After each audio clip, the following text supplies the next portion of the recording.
Greater Sandton and beyond. Get ready for the Sandton Times Hour with your host, Alexander.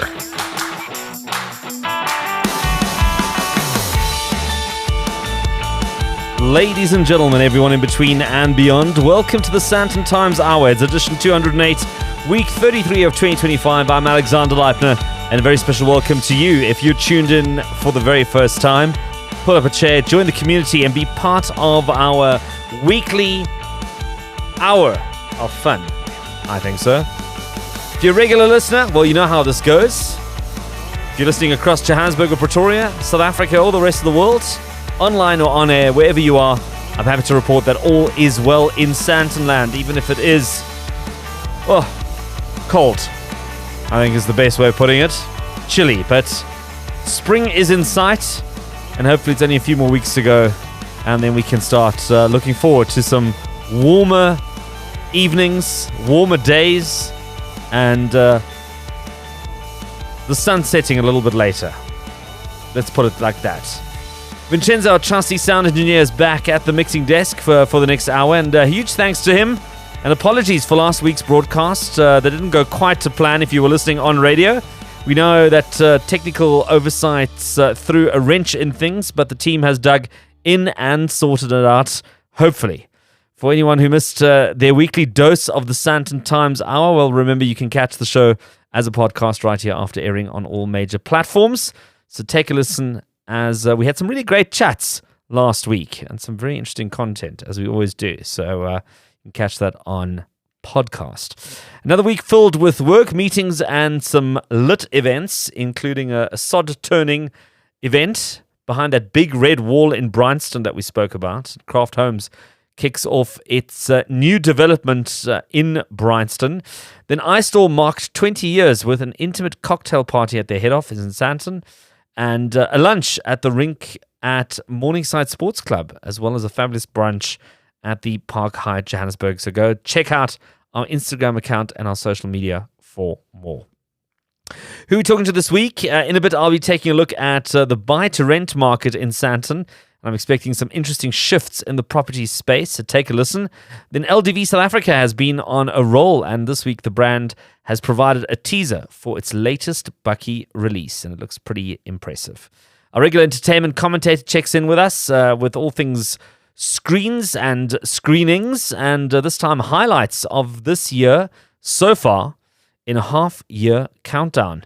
And finally, the Radisson RED Johannesburg-Rosebank has welcomed a new menu, and I connect with their executive chef for a tasty finish. There's some more coming up, and I always like to hear from you. So if you would like to get in touch, you can send through your questions, comments, or feedback on email at editor@sandtontimes.co.za. You can connect on social media at Sandton Times. Hop onto the website www.sandtontimes.co.za, or use the WhatsApp line 084 Sandton. That's 084 726 3866, and that's the Sandton Times exclusive WhatsApp number. Save it and keep it handy. If you're not part of the podcast community, let me just re-emphasize that again, that you can subscribe to the Sandton Times Hour on Apple Podcasts, Spotify, Amazon Music, AfriPod's Podcast Party, and so many more. So be sure to like and share. Show some love. subscribe, share, Leave a review and rating for the Sandton Times Hour on your favorite podcast app now.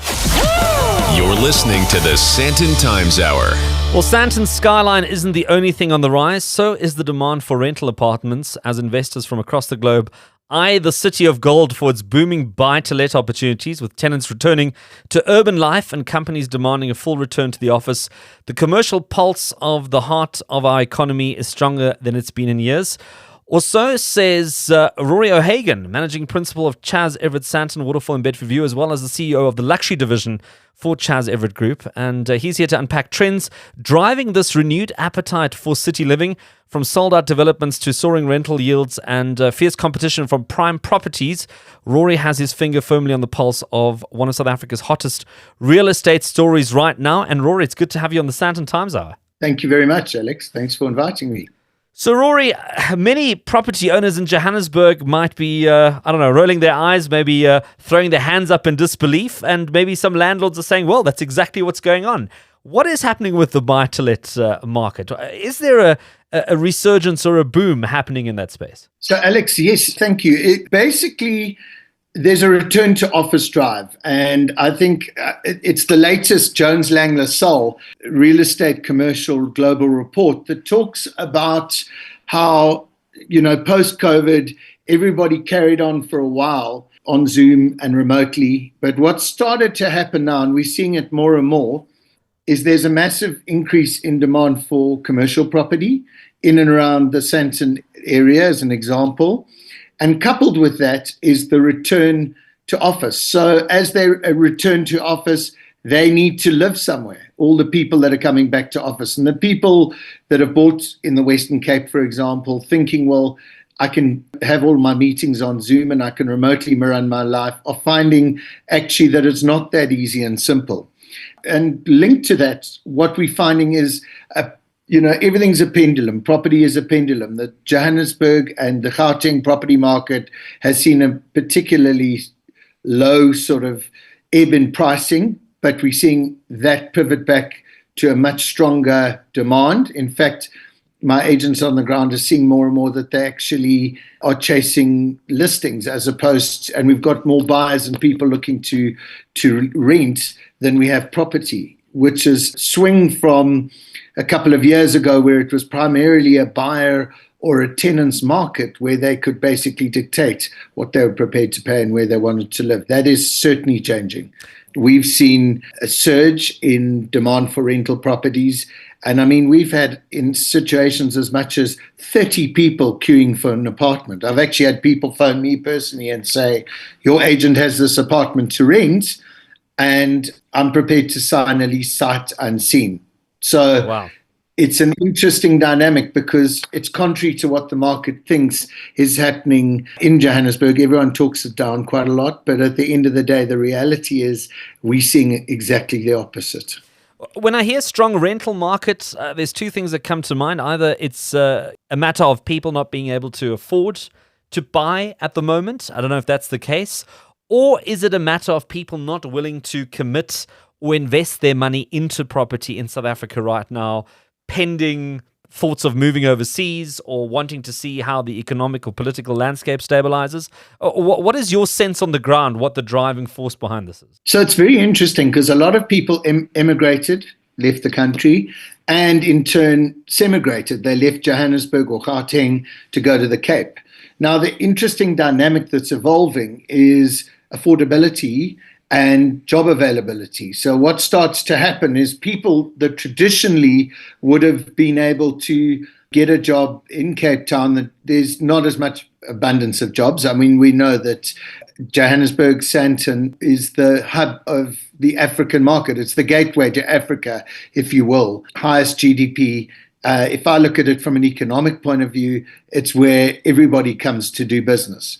And coupled with that, if you look at like the average rental in Gauteng, our average rental in Johannesburg is 9,169 Rand. The average rental in Cape Town is 11,285 Rand, which is relatively misleading because if you look in Cape Town along the seaboard, obviously that average goes up. If you start to look in the southern suburbs, that average goes up. Yeah. So the reality is, I think a lot of people are saying, I can go back to Johannesburg, I can live abundantly or more abundantly than I'm able to live in Cape Town, or even I can afford to live there, and certainly there's more job availability. So linked to that, we've seen what we call reverse immigration, where people have went to live in the Cape with lots of great ideas about the lifestyle and having great jobs and earning lots of money, and it's been tougher than they expected, and the lifestyle they can live in Joburg is certainly more affordable. And that's we're seeing as a major driver. Equally, people have left the country post-COVID or during COVID. It's now post-COVID.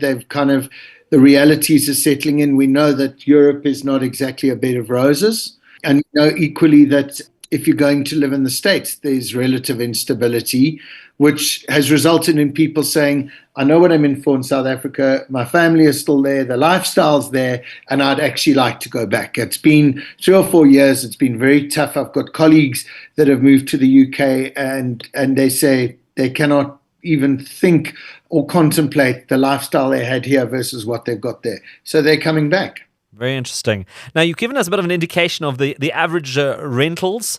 When we're talking about 9,000 odd rand, where's that sweet spot in terms of investors and property types? Are we talking about a one-bedroom, a two-bedroom, clusters, townhouses, apartments, 5-bedroom family homes? Where's sort of the hot button in terms of what people are after? So that's an interesting question, because if you'd asked me this question 3 years ago, I would have said a 2-bedroom apartment, non-negotiable, because anyone needs to have an office and a bedroom because everyone's working from home. What we've seen in the last 2 years or so, as people return to office, is the demand for 2 bedrooms necessarily is not as strong as it was. So we're seeing a shift and a pivot back to 1 bedrooms, which were at one stage, people really didn't want 1 bedrooms. So there's that shift back to 1-bedroom apartments. That the studios are still acceptable for your entry-level market. Then if you start to look at the luxury end of the market, 4-5-bedroom homes or family, but what you're finding as well is from an affordability, the closer you are to Sandton, the closer you are to the parks, for example, the higher the price. If you're in an estate like Waterfall, Stain City, Dainfern, you're going to pay higher rentals. But linked to that, we're seeing quite a lift in the foreign market coming back into South Africa. More and more companies are bringing people into the country. So we're seeing a resurgence of the corporate rental market again, which has also been very flat for a couple of years. So there's a cross-section of demand, and the demand certainly changed. It has changed in terms of the type of dwellings that people want to rent in and around the Gauteng area. Well, certainly very insightful and eye-opening conversation. Rory O'Hagan, Managing Principal of Chas Everitt Sandton, Waterfall in Bedfordview, as well as the CEO of the Luxury Division for Chas Everitt Group, giving us some insights into what's happening in the buy-to-let market and maybe changing some opinions on that particular field. And if you're investing, or if you are someone who owns properties, might be something worth relooking when it comes to property and renting it out. And Rory, it's been a pleasure having you on the Sandton Times Hour. Thank you for inviting me. It's been an absolute pleasure. All right, time for a quick break, and more of the Sandton Times Hour coming your way right after this.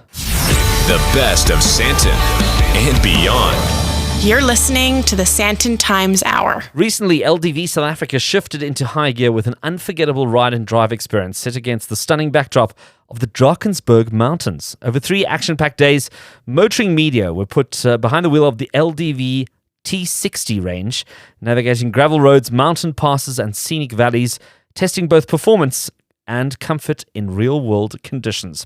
I caught up with Chief Operating Officer Neil Barker to talk about LDV's journey so far, the unique Drakensberg experience, and what lies ahead as the brand challenges the status quo in South Africa's very competitive automotive landscape. So LDV, it's been around for about a year in the country. It's actively only been marketed to the South African market for the last few months.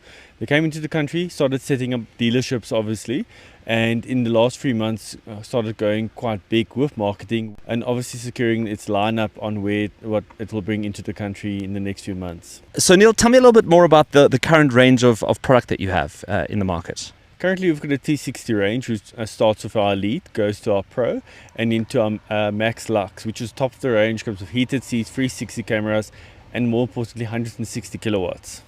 How's the brand done so far in South Africa? It's done quite well, keep taking into account it only had the Bakkie side. From August, we'll have the SUV side and the biggest Terra 9, which is our flagship Bakkie. Tell me a little bit more about the new range that you're looking to introduce and add onto the Bakkie. Coming into August, Festival of Motoring, we'll be launching our new models, which will be our SUV D90 coming to the country. It's a 7-seater, free diff lock SUV, and that's quite phenomenal in terms of its capabilities, 4x4ing, and also its price. Then you'll look at the Deliver 9, which is our commercial lineup, which will also be featuring in the country. And then, more importantly, our flagship, which is the Terra 9.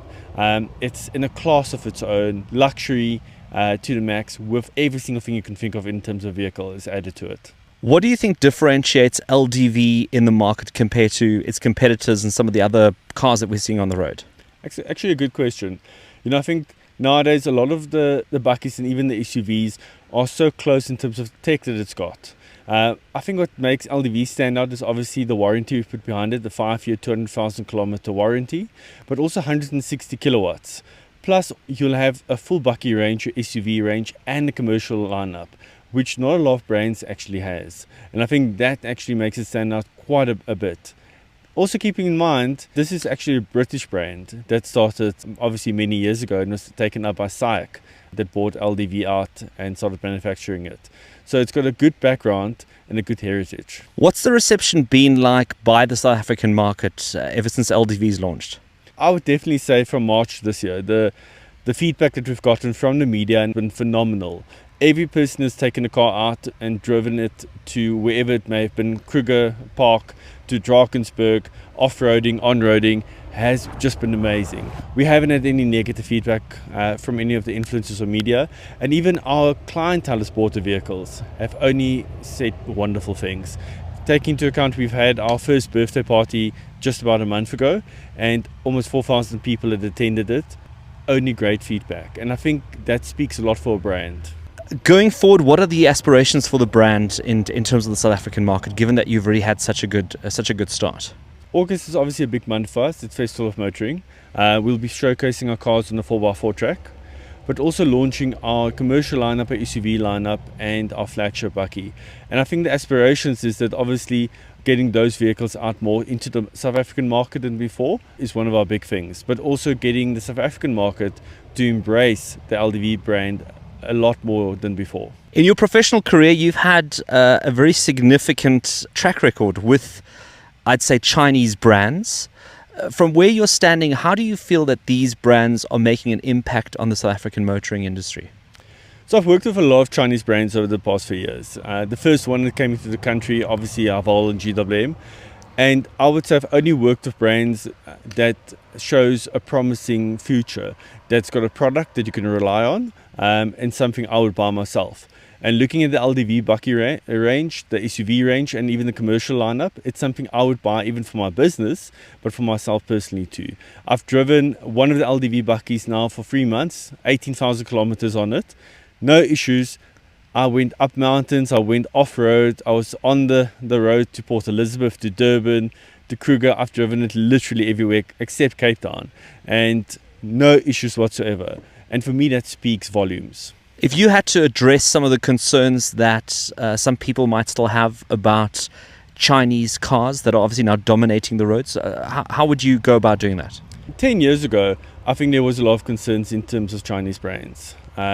Looking at it now, you're getting a good product. You're getting something that's reliable. You're getting after service and good parts. And a lot of Chinese brands being on the road, they're investing back into the country. When I say they, the actual brands itself, that is manufacturing some of the cars in South Africa too. So they're reinvesting in our economy in terms of South Africa as well. So that's a good thing. In terms of reliability and the after parts, it's all there. So there's no reason why you shouldn't be buying a Chinese brand today. That was LDV South Africa Chief Operating Officer Neil Barker. And this week, the brand brought motoring media to their head office to get a teaser look at the Terron 9, a very bold and stylish new bucky that looks very impressive and will be hitting our streets in the not too distant future. There wasn't a chance to test drive it, but by the looks of things, it could be a very solid drive. And of course, end of August is the Festival of Motoring, and I'm sure we'll be seeing this model and many others make their debut in the South African vehicle mix. As we hit the halfway mark, don't go away. More the Sandton Times Hour right after this. You're listening to the Sandton Times Hour. And as we move into the second half of the Sandton Times Hour, my name is Alexander Leibner, and if you heard something on the show this week, didn't get all the details, but still want to know what it was, well, if you hop onto the website and check out the show notes for this edition on sandtontimes.co.za, you'll get a detailed breakdown of everything we've discussed, some more reading, some links, some details, all of this and more, and of course also the social media accounts. If you're on social media, and I'm sure you are, pick your favorite platform and follow the Sandton Times there for more multimedia fun. And also the WhatsApp line, you can save that 084 Sandton. That's 084 726 3866. That's the exclusive number for the Sandton Times, and you can send through your voice notes and text messages, and maybe we'll even play them out or read them out on the show one of these weeks. We get to our entertainment feature for the week, and I'm joined again by entertainment commentator Tat Wolfen. And Tat, we're halfway through the year, and maybe it's worth taking a look back at some of the best and maybe worst screen time highlights for 2025. Okay, so many movies, so little time. So let me take a sip of diesel and get onto it. Do it.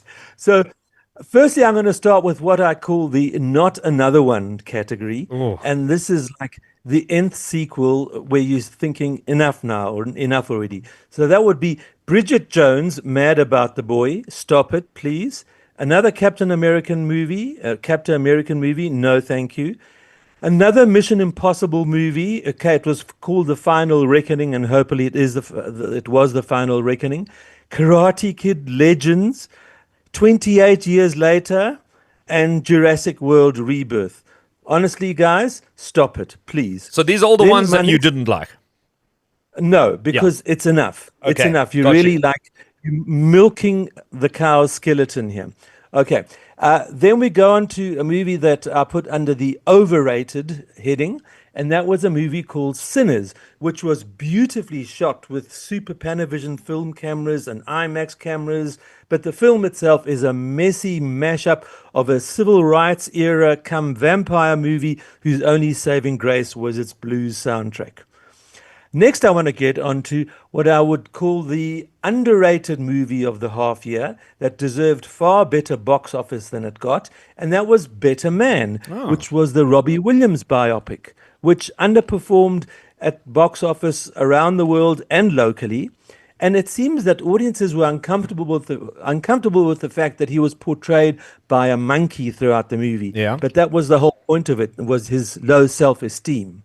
Okay. And I thought it was a very interesting movie, and I'm not even really a Robbie Williams fan, but it gained me some sort of insights into his character, I thought. Then we get on to worthy mentions. Now, we've got two movies here.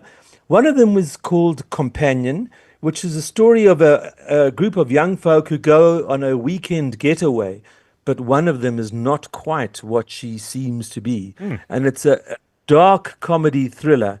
And I won't tell you anything more either because I don't do spoilers. Right. But that was Companion. And I thought that F1 was also a worthy mention.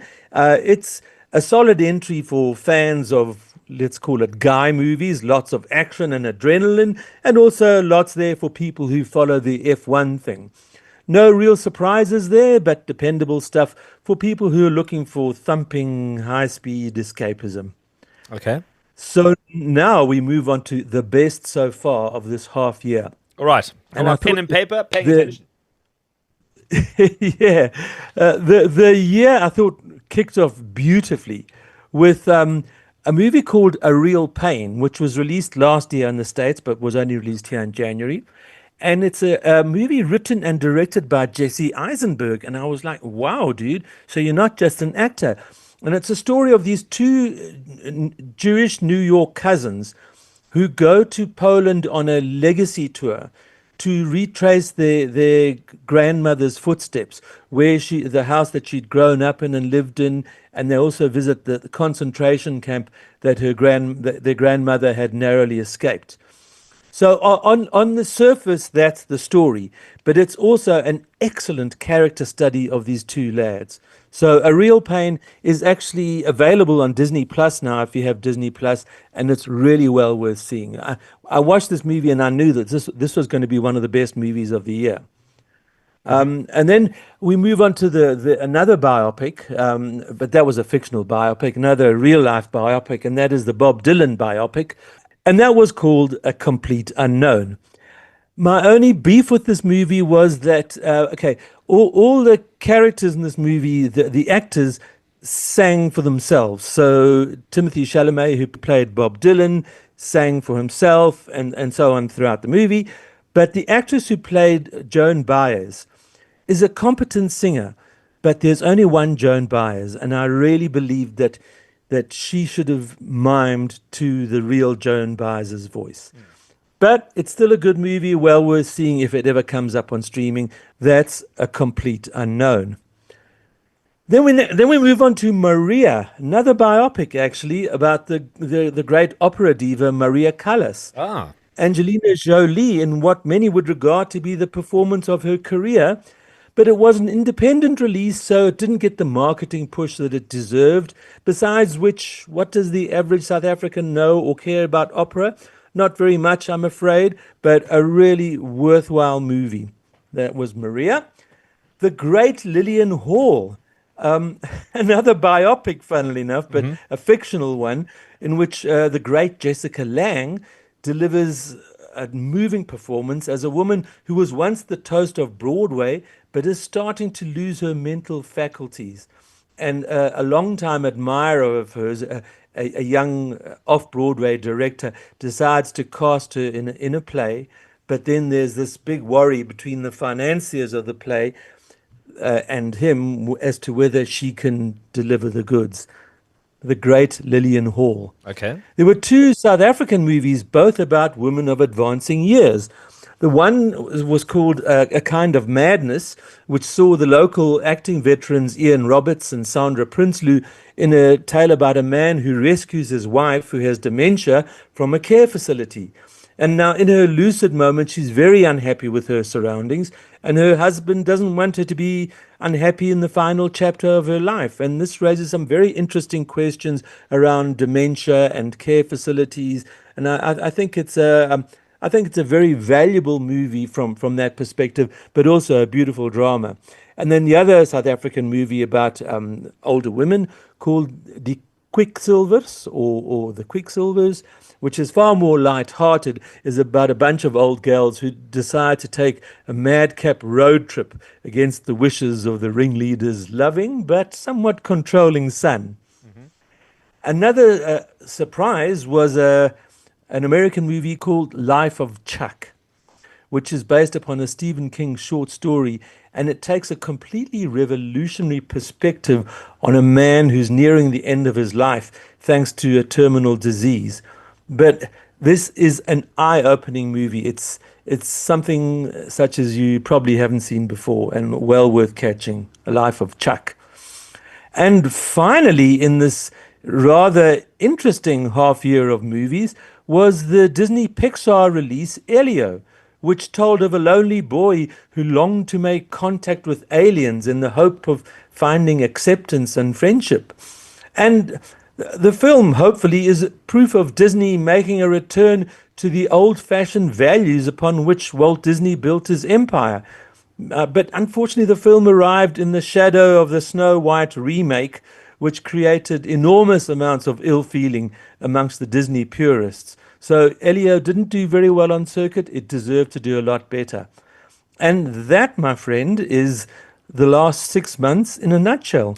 Well, Tat, I think it's been hugely useful for those people listening. If there's something that you didn't get a chance to see, but it's on the recommended list, worth making the effort. Other movies, maybe not so much. But Tat, I thank you for taking the time to putting that together and giving us a real digest of what to watch and what's been worthwhile watching over the last 6 months of 2025. And I'm sure we're going to do another one of this at the end of the year to recap some of the great releases of 2025. It's been great catching up again, and let's do it again next week. I look forward to it. Cheers, Alex. You're listening to the Sandton Times Hour. Celebrated South African chef and TV cooking show judge chef Keegan Maistry is the executive head chef at the Radisson RED Johannesburg-Rosebank. With a new winter menu, Chef Keegan is fusing global flair, local favorites, and his own signature creativity into his dishes. Whether it's dumplings in spicy scallion broth or his fiery take on ramen, Chef Keegan is serving up dishes that are as much about imagination as they are about indulgence. Joining us now to talk about trends, taste, and the art of the plate is the man behind the menu, Chef Keegan Maistry, and welcome to the Sandton Times Hour. Thank you. Well, Chef, tell us what drew you to the Radisson RED in Rosebank? I mean, I suppose as a chef, often hotel menus can seem a bit stifling, but clearly you've managed to make a feast of it. You know, you hit the nail on the head when you say that hotel menus can be dated, can be boring, and can kind of be the same thing at every hotel that you do get. We have really done our research in terms of what our clientele actually is looking for and would want to eat. We do have a lot of long-staying guests, if you want to say it that way. We do have a different type of international clientele. So we wanted to put a menu together that would showcase our winter theme. We would put a menu together to show what South African flavor and flair is about, and also to have a variety that would excite a guest, not the variety that is a synonymous thing where you kind of see it all over the place. It is something different, it's with a twist, and that kind of wraps it up with our Radisson RED brand that we have, where it is different and it is funky and it's not the norm. Would you say it's a fine balance between what people would expect and are comfortable with at a hotel? So your cheeseburgers, your toasted sandwiches, your chicken Caesar salad, but then also pushing them out of their comfort zone and saying, well, you are traveling, you are in a different city, in a different country. We want to give you something that you wouldn't normally have, and trying to make sure that you sort of cover both angles. Yeah, you know what? It is very important to also put the food on that the guest knows, Once a guest knows what the dish is, we have taken the dish and we have elevated it. So we've taken the humble sandwich and we've put it on any type of bread that you'd like. But what we've done is we've turned it into a gourmet sandwich, and we've done a 3-tier sandwich where it is filling at the same time. It's just not your sloppy, soggy sandwich that you're going to get. It's on sourdough bread or it's on rye bread or whatever it is. And the flavors that we put together is not your normal stuff. For an example, we've got a beautiful chicken and mayonnaise sandwich. It's not your normal chicken and mayonnaise that you would see. This is a roasted chicken that's got tons of flavor in it, and then we've made a sort of a dressing for it to kind of complement and bring those flavors together. It's got such added flavors as Worcester sauce, and it's got some Tabasco in it, and it's got some mayonnaise, and it's got some celery and carrot and onion and all the goodies to bring this flavor together. It's not your usual everyday chicken and mayonnaise sandwich that you would get in a deli. Chicken and mayo with a bit of punch. It is, with the difference and with a punch, and the way it's presented as well. That screams our presentation is one of the most important parts of the dish, apart from the other part being the taste of it. So we had to take a humble sandwich or a humble burger, for an example, what you usually find around any burger store or around any corner cafe, and elevate it to say, what is the difference between these two? And we found the difference by creating, for an example, we have a burger on our menu. It is a 200-gram burger patty. It is pure beef. It is broken up into 3 parts of beef. Unfortunately, I cannot mention some of the parts of it, but it does have 70% lean beef, and the other 3 are my own special ingredients that we have put in it in terms of beef cuts to ensure moisture onto a burger. We then slapped on some mature cheddar, and then we've got some apple with bacon on it, and we've got a fried egg with avocado on it, and it's served on a red bun because we are the Radisson RED. So it is something totally different, and it flies off the shelf like no one's business at the Radisson RED. Well, listen, it sounds very tempting, but talk us through the serves of the season in terms of those warm comfort foods that we all probably should avoid given our waistlines, but can't help but indulge in. Or what have you got on the menu in terms of your winter highlights? It is winter time, it is comfort food time, and we've put on some really pungent flavors. When I say pungent, I don't only mean hot as like in heat. I mean some deep flavors, depth of different spices and stuff that is kind of really keeps your palate wanting more.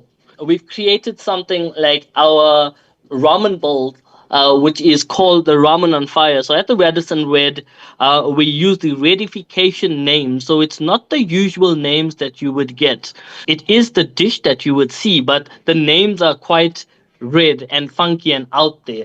So we've got something that's called a chef's playground. That's what I want to call it. And it's on the menu. And that is my take on the dishes. And basically the chef's choice. And we've got something that's called a ramen on fire, which we've got a spicy noodles mixed with chili oil. And it goes at the bottom of the plate. And then what we've done is we've done a chicken and lemongrass broth, which goes with it, and a bit of chili in it. And then we've got a grilled chicken with scallions and a very soft boiled egg. And that's one of our highlights because you can kind of slip the noodles in and drink this beautiful broth that is full of flavor and punch. But the game changer on our menu is the seafood solo act. That's what we call it. That is my creation of the seafood boil. And it is quite trending now in South Africa and around the world. It comes in a delicious prawn, crab, mussel, calamari. We've got some potatoes, we've got some eggs, we've got some corn on the cob in there, and it's all cooked into a very generous and spicy seafood broth. And it's served in a bag with an apron and gloves. So when it comes to the table, you want to cut it open and you want to get all those aromas that will hit you. And it is quite a nice experience. And we are probably selling, if I'm not over-exaggerating, probably about 100 a week. So it is something else. So these are the flavors that we have put together. It's not your usual curries and oxtails and stuff. We do have some of those on the menu, like a shank and stuff. But I needed to play with flavors that no one is actually doing. We have 88 restaurants before the Radisson RED. Why would someone come here to eat these things? And that's the difference. And we had to move with the global trends and also the twist. And that's my passion on that plate. Well, it surely sounds like a first date kind of menu, but why not? Indulge as much as you can. And Chef Keegan Maistry giving us some insight there into his winter menu at the Radisson RED and Johannesburg-Rosebank. And if that's tempted you, if you want to see a little bit more, I'm going to pop some more details up on the website. And Chef, it's been such a pleasure having you on the Sandton Times Hour. Fantastic. Thank you so much and all the best. And that's a wrap for another Sandton Times Hour for another week. Feel free to send through your questions or comments. You can do so using email editor@sandtontimes.co.za. Connect on social media @Sandton Times or hop onto the website www.sandtontimes.co.za. Don't forget the WhatsApp line 084 Sandton. That's 084 726 3866. Feel free to send through your voice notes, text messages, videos, and so much more.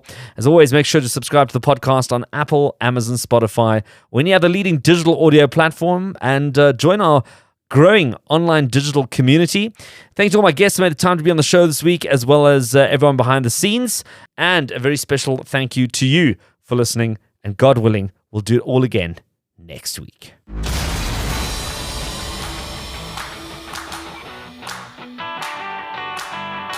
That's it for this week. Thanks for listening to the Sandton Times Hour. And if you enjoyed it, be sure to share it.